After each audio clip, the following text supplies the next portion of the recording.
قرآن مجید فرقان حمید کے 11ویں پارے کی حوالے سے کچھ آیات کا خلاصہ اور کچھ باتیں اللہ تبارک و تعالی قرآن مجید کے حوالے سے صحیح بات زبان پر جاری فرمائے، اور اللہ کریم ہر بھول سے ہر خطا سے محفوظ فرمائے۔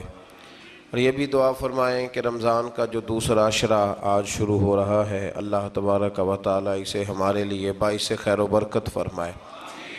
11ویں پارے کے مضامین جو ہیں، اس پارے کے شروع میں اللہ تعالیٰ نے نبی کریم صلی اللہ علیہ وسلم کو غیب کی خبر پر مطلع فرمایا ہے کہ جب آپ سفر جہاد سے واپس مدینہ طیبہ پہنچیں گے تو بغیر کسی عذر کے جہاد سے پیچھے رہنے والے منافقین جھوٹی قسمیں کھا کھا کے اپنا عذر بیان کریں گے۔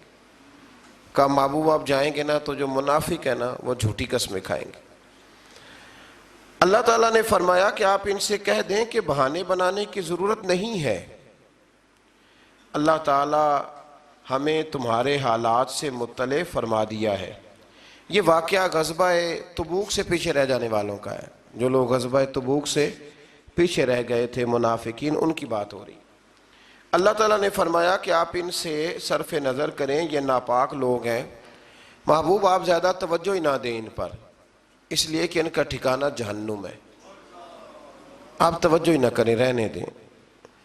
آیت نمبر 98 میں عرب کے دیہاتی لوگوں کے دو طبقات کا بیان ہے۔ ایک وہ جو اللہ کی راہ میں خرچ کرنے کو تاوان سمجھتے تھے، تو یہ تو ٹیکس ہے، اور مسلمانوں پر برے دن آنے کے منتظر رہتے تھے، اور دوسرے وہ لوگ ہیں کہ جو اسے اللہ تعالیٰ کی رضا اور نبی پاک صلی اللہ علیہ وسلم کی نیک دعاؤں کا ذریعہ سمجھتے تھے کہ اگر اللہ کی راہ میں خرچ کریں گے تو اللہ راضی ہوگا اور حضور کی دعا ہمیں نصیب ہوگی۔ تو آیت نمبر 100 میں اللہ تعالیٰ نے ایمان لانے میں پہل کرنے والے مہاجرین اور انصار اور نیکی کے ساتھ ان کی پیروی کرنے والے، یہ بھی ضرور ذہن میں رکھیں کہ انصار اور مہاجرین جو پہلے ایمان لائے اور پھر جن لوگوں نے نیکی کے ساتھ ان صحابہ کی پیروی کی، ان لوگوں کو اللہ تعالیٰ نے اپنی رضامندی کی سند عطا فرمائی ہے، اور فرمایا ان کے لیے جنت کی دائمی نعمتیں ہیں۔ آیت نمبر 103 میں فرمایا رسول مسلمانوں کے مال سے زکوٰۃ لے لیجئے اور اس کے ذریعے انہیں پاک کر دیجئے، ان سے زکوٰۃ لے لیں اور زکوٰۃ کے ذریعے انہیں پاک کر دیں۔ اور اگلے لفظ بڑے شاندار ہیں، ہر لفظ ہی شاندار ہے لیکن ترتیب دیکھیے، فرمایا وَصَلِّ عَلَيْهِمْ، زکوٰۃ لے لیں، انہیں پاک کر دیں اور ان کے لیے آپ دعا فرما دیں۔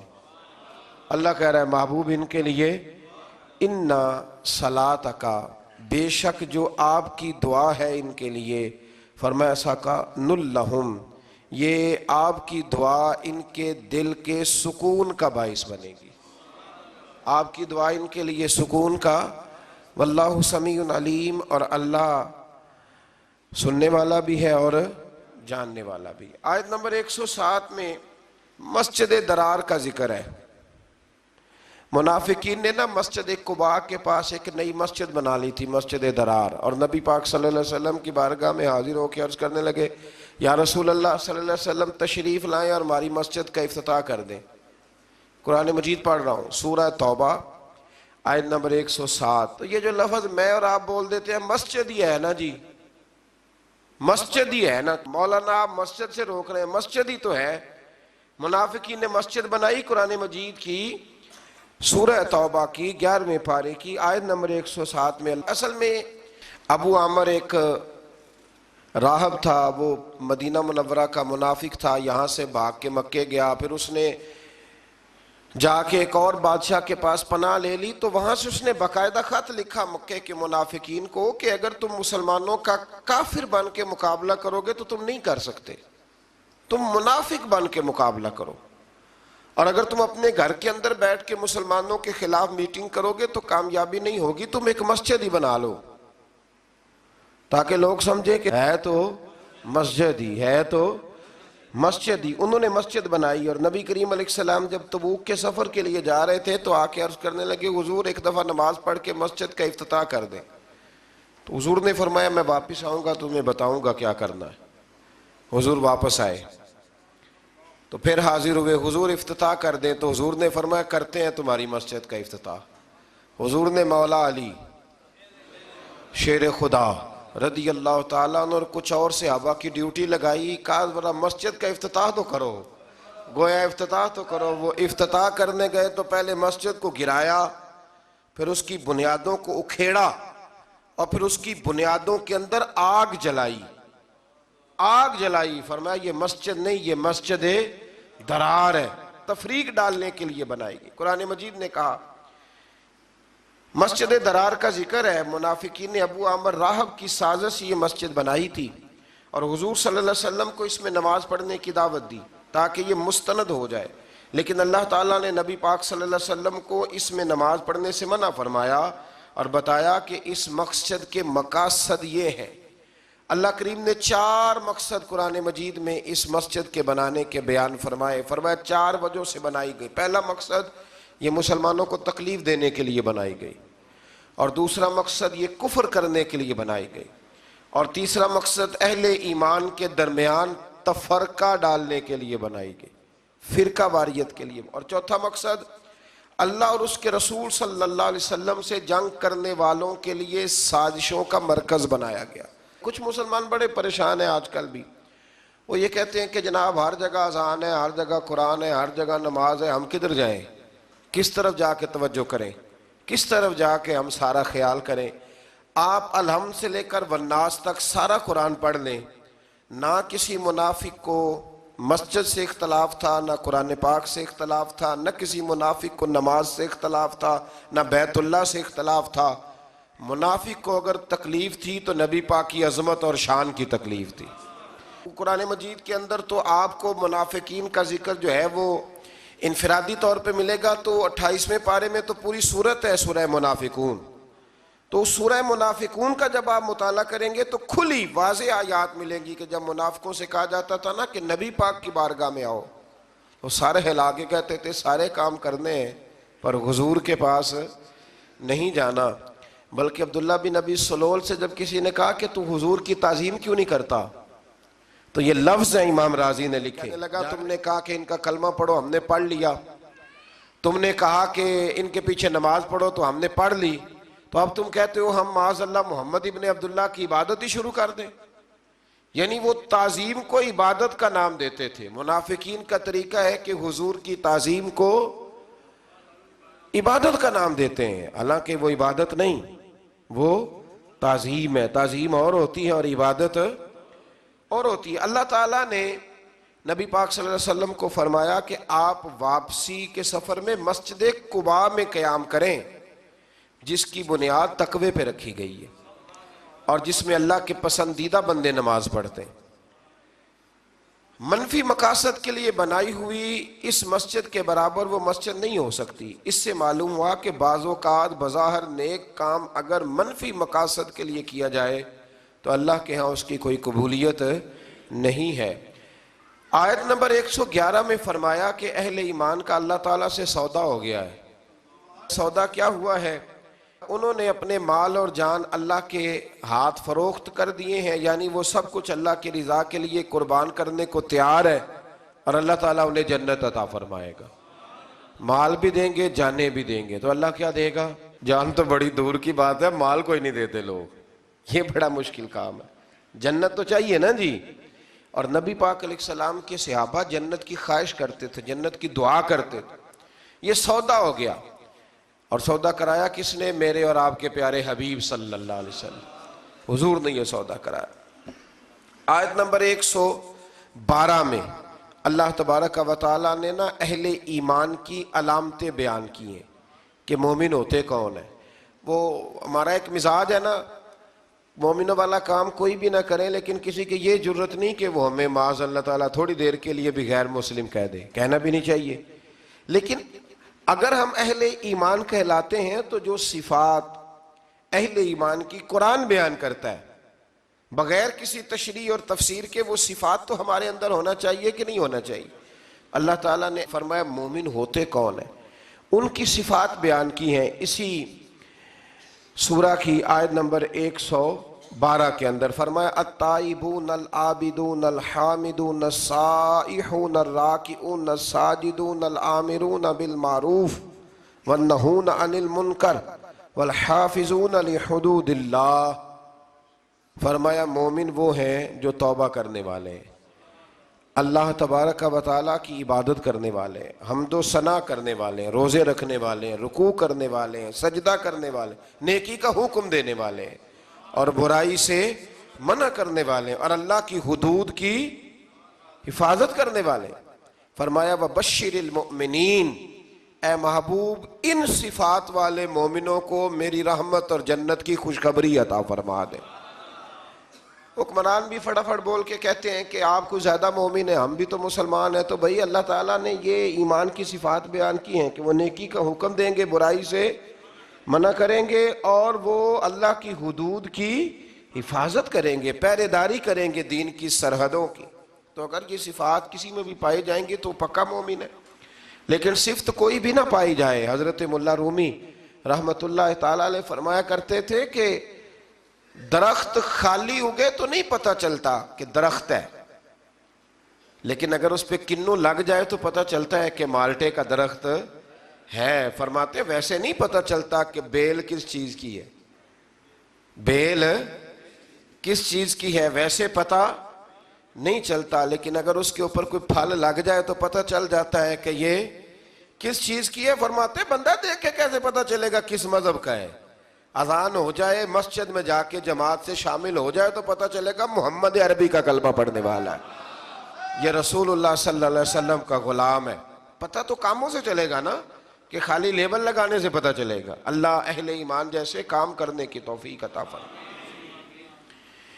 اسی سورہ مبارکہ کی آیت نمبر 118 میں غزوہ تبوک سے پیچھے رہنے والے 3 صحابہ حضرت کعب بن مالک، ہلال بن امیہ اور مرارہ بن ربیع رضی اللہ تعالیٰ عنہ، یہ 3 پیچھے رہ گئے۔ ان کا بھی بیان ہے کہ انہوں نے جھوٹی بہانے بازی نہیں کی بلکہ اپنی غلطی تسلیم کر لی۔ انہیں ایک ابتلا کے دور سے گزرنا تو پڑا، لیکن اللہ تعالیٰ نے ان کی توبہ کی قبولیت کے لیے اپنے نبی پاک علیہ السلام پر وحی فرمائی اور ان کا بہت بڑا اعزاز اللہ نے بیان فرمایا۔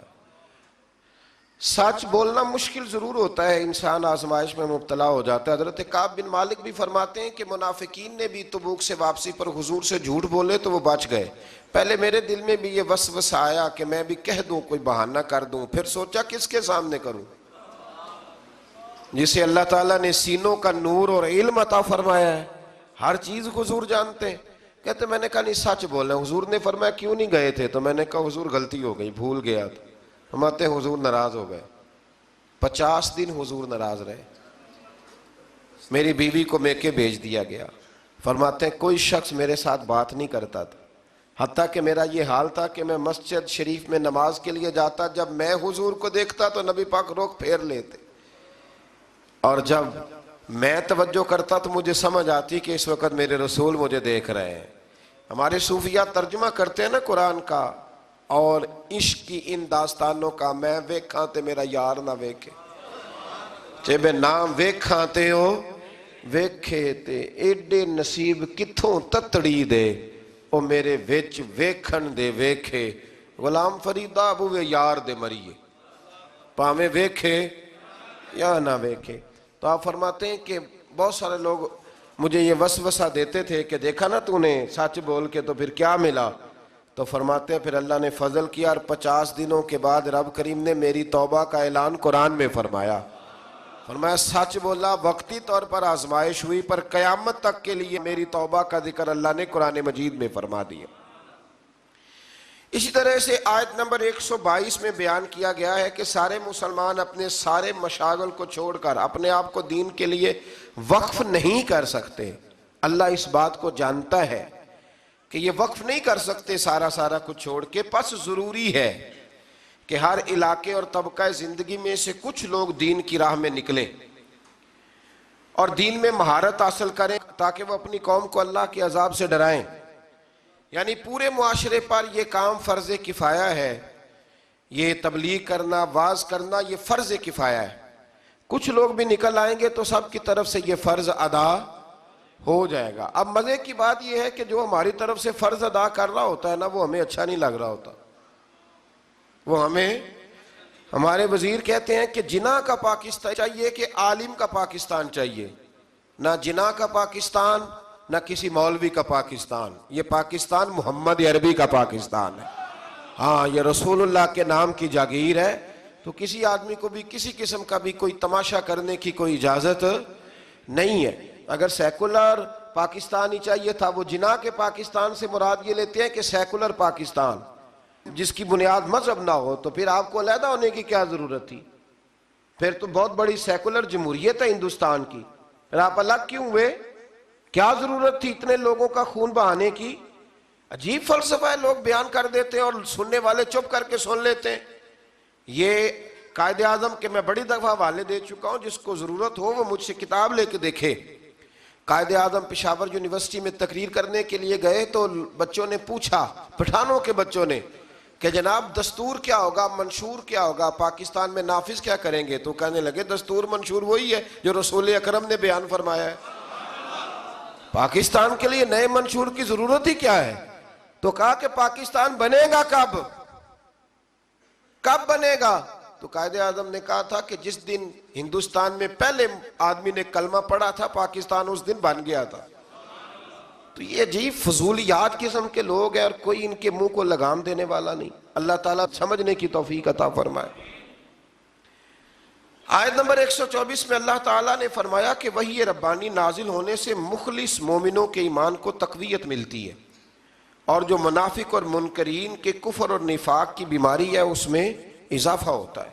سورہ توبہ کی جو آخری 2 آیات ہیں، اللہ اکبر، ساری آیات ہی کیا ہی بات ہے، پر ان آیات کا یہ مقام ہے کہ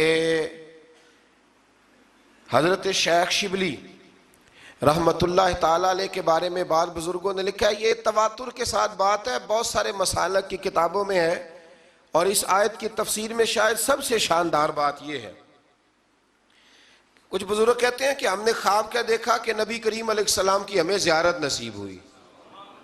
کہتے ہیں حضور علیہ السلام کی زیارت نصیب ہوئی تو ہم نے دیکھا کہ خواب میں ہی حضرت ابو بکر شبلی تشریف لائے. یہ ہمارے سلسلہ مبارک کے بزرگوں میں سے ہیں. بحر شبلی شیر حق دنیا کے کتوں سے بچا، ایک کا رکھب دے واحد ویریا کے واسطے. حضرت شیخ شبلی تشریف لائے تو کہتے ہیں جب وہ آئے تو اللہ کے محبوب کھڑے ہوئے. حضور نے ان کو عزت دی اور نبی پاک نے ان کا ماتھا چوما، اور پھر رسول پاک نے انہیں اپنے ساتھ بٹھایا اور پھر بڑی محبت فرمائی. تو کسی نے حضرت شیخ شبلی رحمت اللہ تعالیٰ علیہ سے دریافت کیا، بلکہ اسی دوران ہی کسی نے پوچھا کہ اتنی زیادہ محبت؟ تو فرمایا جب بھی یہ میرا ذکر کرتا ہے نا تو سورہ توبہ کی آخری 2 آیتیں بھی پڑھتا ہے اور مجھ پر 3 بار درود پاک بھی پڑھتا ہے. تو وہ آخری 2 آیات کیا ہے؟ لَقَدْ جَاءَكُمْ رَسُولٌ مِّنْ أَنفُسِكُمْ عَزِيزٌ عَلَيْهِ مَا عَنِتُّمْ حَرِيصٌ عَلَيْكُمْ بِالْمُؤْمِنِينَ رَءُوفٌ رَحِيمٌ. فرمایا بے شک تشریف لائے تمہارے پاس تمہیں میں سے ایک رسول، تمہارا مشقت میں پڑھنا میرے نبی پر گراں گزرتا ہے. مشقت میں تم پڑھتے ہو، تکلیف میرے رسول کو ہوتی ہے. اور ارشاد فرمایا جا رہا ہے عزیز علیہ ما عنتم حریص علیکم. فرمایا وہ تمہاری بھلائی چاہنے میں جلدی کرتے ہیں. بالمؤمنین رؤوف الرحیم، وہ مومنوں پہ رؤوف بھی ہیں اور رحیم بھی ہیں. 20 آپ کو حدیثیں ملیں گی کتب احادیث میں کہ نبی کریم علیہ السلام نے فرمایا میرا دل چاہتا تھا کہ عشاء کی نماز دیر تک لمبی کر دوں، تہجد تک اس نماز کو پڑھاؤں، پر تمہیں تکلیف ہوگی لہذا میں نماز لمبی نہیں کرتا. فرمایا میرا دل کرتا تھا ہر وضو کے ساتھ مسواک ضروری قرار دے دوں، تمہیں تکلیف ہوگی لہذا میں ضروری قرار نہیں دیتا. بلکہ ایک حدیث تو ایسی ہے سیاستہ میں کہ اس حدیث پر رکنے کو دل کرتا ہے کہ نبی کریم صلی اللہ علیہ وسلم نے فرمایا میں نماز پڑھا رہا ہوتا ہوں تو میرا دل کرتا ہے کہ میں لمبی نماز پڑھاؤں، پھر میرے دل میں خیال آتا ہے کہ پیچھے بیمار بھی ہوں گے، بوڑھے بھی ہوں گے، بچے بھی ہوں گے. نماز اللہ کی اور خیال امت کا. تو حضور فرماتے ہیں کہ میں نماز مختصر کر دیتا ہوں اور تمہاری تکلیف کا خیال کرتا ہوں. فرمایا فَإِن تَوَلَّوْا، پھر اگر وہ منہ پھیریں فَقُلْ حَسْبِيَ اللَّهُ، تو آپ فرمائیں کہ ہمارے لیے اللہ ہی کافی ہے. اگر یہ محبوب آپ سے منہ موڑ لیں کافر منافق تو آپ کہیں کہ ہمارے لیے اللہ کافی ہے، لا الہ الا ہو، اس کے سوا کوئی عبادت کے لائق نہیں، علیہ توکلت، ہم اسی پر بھروسہ کرتے ہیں، وَهُوَ رب العرش العظیم، اور وہی عرش عظیم کا مالک۔ سورہ یونس مکی صورت ہے، اس سے آگے سورہ یونس شروع ہوتی ہے۔ اس سورت کی آیت نمبر 1 سے لے کر 4 میں قرآن مجید کی حقانیت، نبی کریم علیہ السلام کی رسالت، مومنین کے لیے اجر آخرت، زمین و آسمان کی پیدائش، اللہ کی طرف لوٹ کر جانے اور اللہ کے اذن کے بغیر شفاعت کے نام مقبول ہونے اور صرف اسی کی عبادت کرنے اور انکار کی صورت میں عذاب علیم کا اللہ نے ذکر فرمایا۔ آیت نمبر 5 میں بتایا کہ اللہ تعالیٰ نے سورج کو روشنی دینے والا بنایا ہے اور چاند کو روشن بنایا ہے اور اس کی منزلیں مقرر کی ہیں تاکہ سالوں کا حساب ہو سکے۔ مزید فرمایا کہ گردش لیل و نہار میں اور زمین و آسمان کی پیدائش میں اہل تقوی کے لیے اللہ کی قدرت کی نشانیاں ہیں۔ آیت نمبر 11 میں بتایا کہ لوگ دنیا کے مفادات طلب کرنے میں جلدی کرتے ہیں۔ رب اپنے بندوں کے حالات کو جانتا ہے نا، ویسے یہ آیت کتنی قریب تر ہے۔ فرمایا لوگ دنیا کے مفادات طلب کرنے میں جلدی کرتے ہیں، اگر اللہ تعالیٰ ان کی بدعمالیوں کی سزا میں بھی اتنی ہی جلدی فرمائے تو ان کی موت جلد آ جائے، لیکن انہیں مہلت دی جاتی ہے۔ اگلی آیت میں انسان کی فطری خود غرضی کو بیان کیا کہ جب کوئی تکلیف پہنچتی ہے تو وہ کھڑے بیٹھے اور پہلوؤں کے بال حال حالت میں دعا کرتا ہے، یا اللہ شفا، یا اللہ بچا، کرتے ہیں کہ نہیں کرتے؟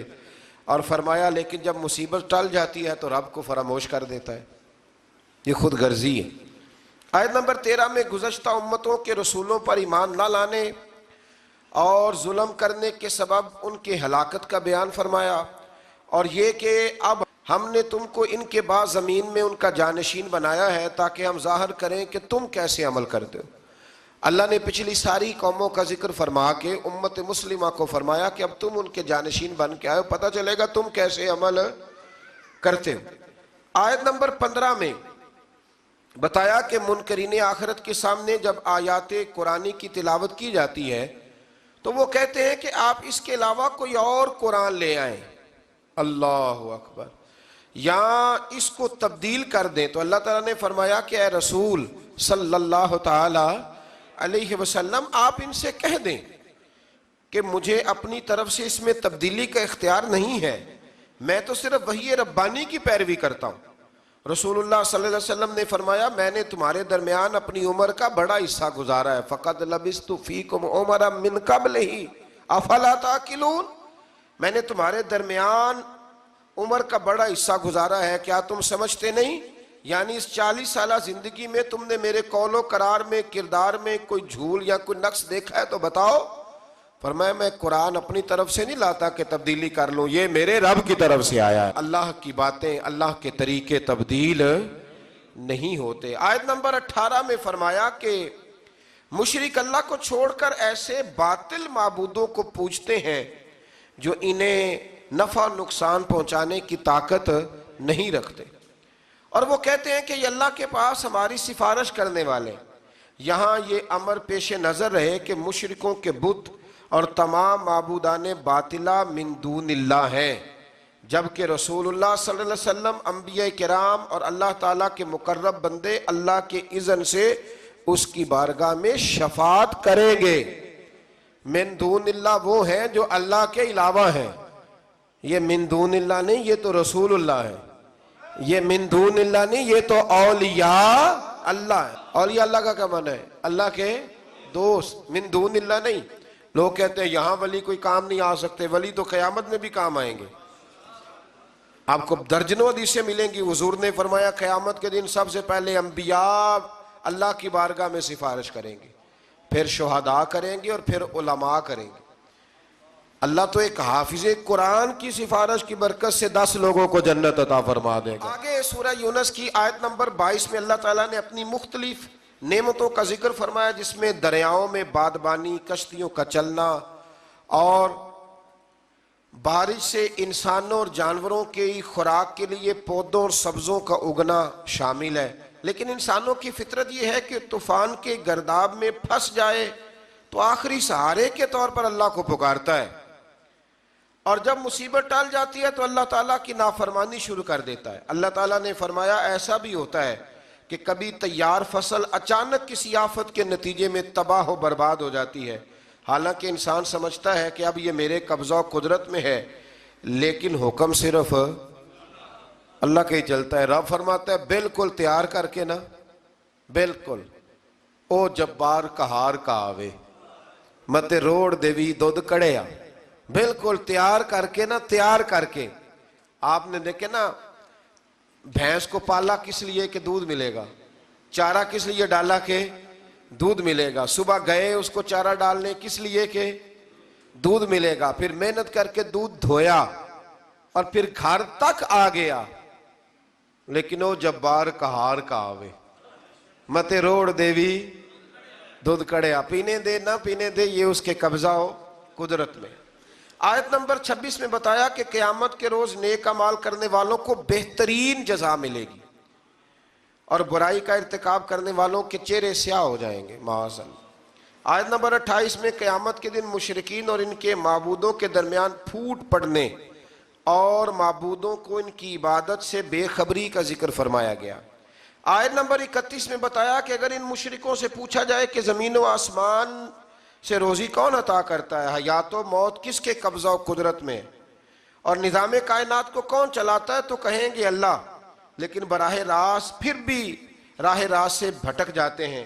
یہ بھی بتایا کہ پہلی بار اسی نے پیدا کیا اور دوبارہ بھی وہی پیدا کرے گا، یعنی دوبارہ مرنے کے بعد دوبارہ اٹھائے گا بھی وہی۔ تو تم حق کو چھوڑ کر فاسد خیالات کی پیروی کیوں کرتے ہو؟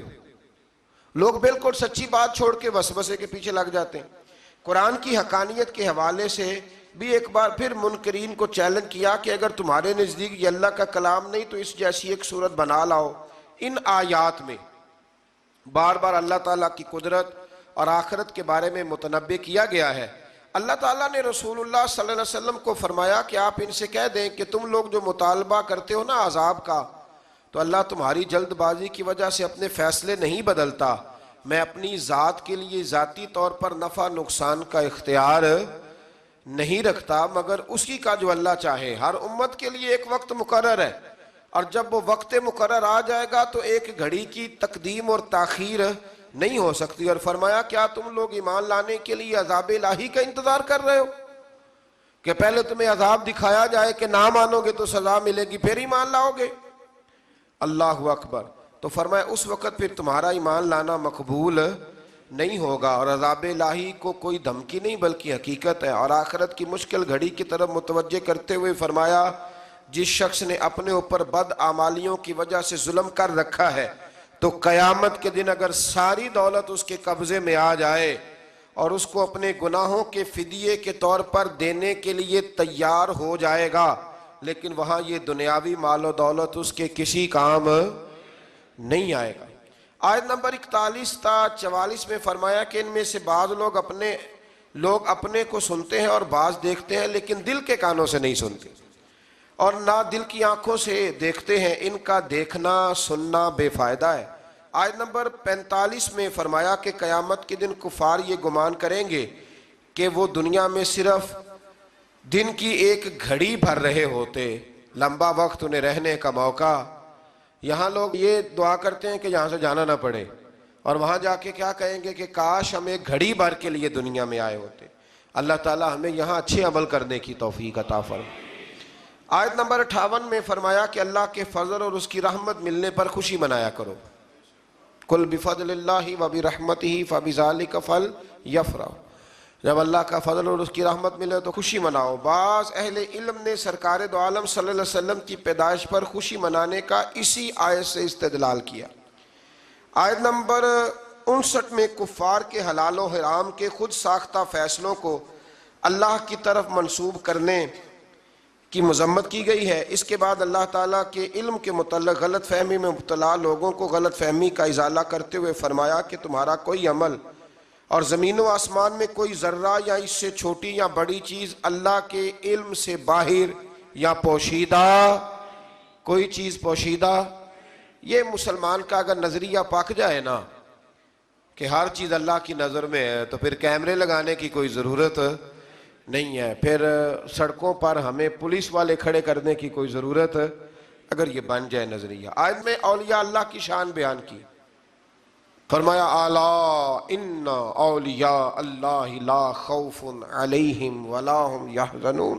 فرمایا خبردار، بے شک اللہ کے ولیوں کو نہ کوئی خوف ہے اور نہ وہ غمگین ہوں گے. اور پھر خود ہی ارشاد فرما دیا کہ ولی وہ ہے الذین آمنوا وکانوا یتقون، جو ایمان لائے اور تقوی اختیار کرتے ہیں. تو فرمایا اور دنیا کی زندگی میں بھی ان کے لیے بشارت ہے اور آخرت میں بھی. اللہ کے کلمات میں کوئی تبدیلی نہیں ہوتی اور یہ بہت بڑی کامیابی ہے. آیت نمبر 65 میں سرکار دو عالم صلی اللہ علیہ وسلم کو تسلی دیتے ہوئے فرمایا کہ اے حبیب صلی اللہ علیہ وسلم، آپ رنجیدہ خاطر نہ ہوں، میں جو سب سرفرازیوں کا واحد مالک ہوں تو میں آپ کا مددگار ہوں. اور مشرکین تو صرف وہم و گمان میں ہیں اور صرف اپنے خیالات کی پیروی کر رہے ہیں، چکر میں پڑے ہوئے ہیں. محبوب میں جو ہوں آپ کا مددگار، آپ ان کے ان چکروں میں الجھنے سے آپ پریشان نہ ہوں. آیت نمبر 68 میں فرمایا کہ ان منکروں نے کہا کہ اللہ نے بیٹا بنا لیا ہے. اللہ تعالیٰ اس سے پاک ہے اور آسمانوں اور زمین میں جو کچھ بھی ہے وہ اس سے بے نیاز ہے. تو کیا اس باطل دعوے کی ان کے پاس کوئی دلیل ہے؟ آیت نمبر 71 سے لے کر تقریباً 90 تک اللہ تعالیٰ نے حضرت نوح علیہ السلام کا اور ان کی قوم کا ذکر فرمایا، اور حضرت موسیٰ علیہ السلام کا جادوگروں کا جو واقعہ پچھلے سپاروں میں ہم دیکھ آئے ہیں اس کو اللہ تبارک و تعالیٰ نے بیان فرمایا ہے. اور پھر سے بنی اسرائیل والوں کو یہ بات یاد دلائی ہے کہ تم اللہ کی نافرمانی کرنے والی قوم. آیت نمبر 90 سے بیان کیا کہ ہم نے بنی اسرائیل کو سلامتی کے ساتھ سمندر پار کرا دیا تھا، اور فرعون اور اس کے لشکر عداوت اور سرکشی میں ان کے تعاقب میں آئے، یہاں تک کہ جب سمندر میں غرق ہونے لگے تو فرعون نے کہا میں اس ہستی پر ایمان لایا جس پر بنی اسرائیل والے ایمان. جب گوتے لگے نا چار تو کہنے لگا میں ایمان لایا، جس کے سوا کوئی عبادت کے مستحق نہیں اور میں مسلمانوں میں سے ہوں. حدیث پاک میں ہے کہ اللہ تعالیٰ عین موت کے وقت اور غرغرے کی کیفیت طاری ہونے سے پہلے اپنے بندے کی توبہ قبول فرما لیتا ہے. پہلے اللہ توبہ، لیکن اللہ نے یہ تو نہیں نہ بتایا کہ موت کا وقت کب آئے گا، اس لیے ہر وقت توبہ کرتے ہی رہنا چاہیے. لیکن اس مرحلے پر توبہ قبول نہیں ہوتی کہ جب انسان غوطے کھانے لگے تو پھر وہ کہے کہ ہاں اب میں توبہ کرتا ہوں. اسی طرح سے کچھ لوگ، ملا رومی رحمۃ اللہ علیہ فرماتے ہیں کہ وہ بھیڑیا بہت ضعیف ہو گیا تھا، تو ایک دن اس کے پاس لومڑی بیٹھی تھی تو ایک بکری آئی، تو لومڑی کہنے لگی بھیڑیے سے کہ وہ شکار آیا ہے، بادشاہ آؤ. تو کہنے لگا نہیں اب میں نے توبہ کر لی ہے، اب میں شکار نہیں کرتا، میں نیک ہو گیا ہوں. تو لومڑی بڑا تیز جانور ہے، کہنے لگی نہیں تو نے توبہ نہیں کی، اب تجھ سے بھاگا ہی نہیں جاتا، اب تجھ سے شکار پکڑا ہی نہیں جاتا، اب تو نے توبہ نہیں کی، اب تیری ویسے ہی توبہ ہو گئی ہے، تو نے توبہ نہیں کی. تو اسی لیے در جوانی توبہ کردن شیوائے پیغمبری. اللہ سمجھنے کی توفیق عطا فرمائے. اللہ تعالیٰ نے فرعون کو فرمایا کہ آج ہم تیرے بے جان جسم کو بچا لیں گے تاکہ تم بعد میں آنے والوں کے لیے نشان عبرت بنے رہو. قرآن کا یہ معجزہ آج بھی سچا ہے. مصر کے فرعون کی لاش آج بھی موجود ہے. اس کے بعد بنی اسرائیل کی آزادی، ان کے رزق میں فراخی اور ان کے آپس میں اختلافات کا ذکر ہے. آیت نمبر 96 میں اللہ تعالیٰ فرماتا ہے کہ جن پر اللہ کے عذاب کا فیصلہ صادر ہو چکا ہو وہ ایمان سے محروم رہتے ہیں، خواہ ان کے پاس ساری نشانیاں آ جائیں. سورہ یونس کی آخری آیات میں بیان ہوا کہ سرکش قوموں میں صرف قوم یونس ہی ایسی تھی جو عذاب الہی آنے سے پہلے ایمان لیا. یہ بھی بڑا قابل غور فکر ہے. اس پر مفسرین نے بڑا کچھ لکھا ہے. کچھ نے لکھا ہے کہ عذاب بالکل آ گیا تھا سامنے، جب کالے بادل دیکھے تو سجدے میں گر گئے، یا جیسے بھی، لیکن ایک بات طے ہے کہ عذاب آنے سے پہلے مان گئے. گویا رب کریم نے فرمایا ایسا نہیں کہ پچھلے سارے ہی نافرمان تھے، کچھ ایسے بھی ہیں جنہیں اللہ کے فضل سے توفیق ایمان نصیب ہوئی ہے. انہوں نے توبہ کی، اللہ تعالیٰ نے انہیں دنیا میں رسوا کن عذاب سے نجات دی۔ اس کی ساری تفصیل جو ہے وہ کتب سیرت میں موجود ہے کہ اللہ تبارک و تعالیٰ نے ان کی اس معذرت کو قبول فرمایا۔ دعا فرمائیں اللہ تعالیٰ ہم سب کو ایمان پر ثابت قدم فرمائے، اور اللہ تبارک و تعالیٰ وقت آنے سے قبل سچی کھری اور پکی توبہ کی توفیق دے۔ آیت نمبر 104 میں اللہ تعالیٰ نے نبی پاک صلی اللہ علیہ وسلم سے فرمایا کہ آپ کفار مکہ سے کہہ دیں کہ اگر تمہیں میرے دین میں کوئی شک ہے تو میں کسی بھی صورتحال میں تمہارے باطل معبودوں کی عبادت نہیں کروں گا، بلکہ میں اس اللہ کی عبادت کروں گا جو تمہاری روحیں قبض کرتا ہے، یعنی جس کے قبضہ و قدرت میں تمہاری جان ہے۔ اللہ تعالیٰ نے فرمایا کہ اللہ تعالیٰ کے سوا کسی ایسے باطل معبود کی عبادت نہ کرو جو تمہارے نفع اور نقصان پر قادر نہ ہو، اگر بالفرض کسے باشد کوئی ایسا کرے تو ضرور وہ ظالموں میں سے ہوگا۔ جو ان لوگوں کی عبادت کرے وہ کون ہوگا؟ تو جو پوجا پاٹ کرے ہندوؤں کی دیوالی پہ جا کے سیاسی لیڈر، وہ پھر کون ہوگا؟ ظالموں میں سے جو کرے۔ اور میں بڑی وضاحت کے ساتھ ایک دفعہ اس بات کو تفصیل سے بیان کر چکا ہوں کہ عقیدہ توحید کے معاملے میں ہمارے لیڈروں میں بڑی واضح کمزوری آئی ہے، اور بعض یہ جاہل شاعر اور بعض یہ ملنگ طبقہ جو نیا آیا ہے بڑی تباہی ہے، کہتے ہیں جی سارے اسی کو پکارتے ہیں، جی سارے روپ اللہ کی، یہ کہتے ہیں نا لفظ، کتنے جاہل ہیں۔ او پاگلو، اگر سارے روپ اللہ کے ہی ہوتے تو پھر نبی پاک کس کے خلاف جہاد کرتے رہے؟ اگر سارے کسی نہ کسی رنگ میں اسی کو پکارتے تھے تو پھر ٹھیک تھا، بت پکارنے والا بھی اسی کو پکار رہا تھا۔ کتنا جاہلانہ قول ہے۔ آپ نے تو حضور علیہ السلام کی ساری جد و جہد کو معاذ اللہ تعالیٰ ثم معاذ اللہ سبوتاج کر دیا۔ اسلام کا ایک ہی عقیدہ ہے، لا الہ الا محمد الرسول اللہ صلی اللہ علیہ، کوئی اللہ کے سوا عبادت کے لائق نہیں ہے۔ تو جو بھی جائے گا تھوڑا سا ہٹ کے وہ ظالموں میں سے ہوگا۔ آیت نمبر 107 میں فرمایا کہ ہر چیز اللہ تعالیٰ کی قدرت اور اختیار میں ہے، اگر وہ کسی کو تکلیف پہنچانا چاہے تو کوئی بچانے والا نہیں، اور اگر وہ کسی کے ساتھ بھلائی کا ارادہ کرے تو کوئی اس کے فضل کی راہ میں حائل ہو سکتا نہیں، اور وہ اپنے بندوں میں سے جس کو چاہتا ہے اپنے فضل سے نوازتا ہے، اور وہ بہت بخشنے والا اور مہربان ہے۔ اے رسول صلی اللہ علیہ وسلم کہہ دیجئے کہ تمہارے پاس تمہارے رب کی جانب سے حق آ چکا ہے، سو جس نے ہدایت کو اختیار کیا تو اسی کا فائدہ اسی کو پہنچے گا، اور جس نے گمراہی کو اختیار کیا تو اس کا وبال بھی اسی پہ آئے گا، اور میں تم پر کوئی جبر کرنے والا نہیں۔ آخری آیت میں اتباع وحی کرنے اور ایذائے کفار پر صبر کرنے کی تلقین کی گئی۔ آگے سورہ ہود شروع ہوتی ہے۔ سورہ ہود بھی مکی صورت ہے، اس کے اندر بھی بڑے شاندار اور بڑے بہترین مضامین ہیں، اور اس کے حوالے سے الگ سے حضور علیہ السلام نے کچھ باتیں ارشاد فرمائی۔ اس پارے کے اندر چند آیات ابتدائی سورہ ہود کی آئی ہیں۔ سورہ ہود کی پہلی آیت میں قرآن مجید کی حقانیت اور اس کے مدعا کے واضح ہونے اور صورتاً اور معناً درجہ کمال پر فائز ہونے کا بیان ہے۔ دوسری آیت میں صرف اللہ تعالیٰ کی عبادت کرنے اور نبی پاک علیہ السلام کے بشیر یعنی خوشخبری دینے والے، نذیر یعنی ڈر سنانے والے ہونے کا ذکر آیا ہے۔ بعد والی آیات میں اللہ تعالیٰ کی طرف لوٹ کر جانے اور اللہ تعالیٰ کے ظاہر اور پوشیدہ ہر چیز اور ہر عمل کے بارے میں جاننے کا ذکر اللہ نے سورہ ہود کے اندر بیان فرمایا۔ یہ سورہ مبارکہ اتنی اہم ہے کہ ایک موقع پہ حضور نے فرمایا مجھے تو اس نے بوڑھا کر دیا ہے، بوڑھا کر دیا ہے، اتنے مضامین اس کے اندر جاہ و جلال والے ہیں۔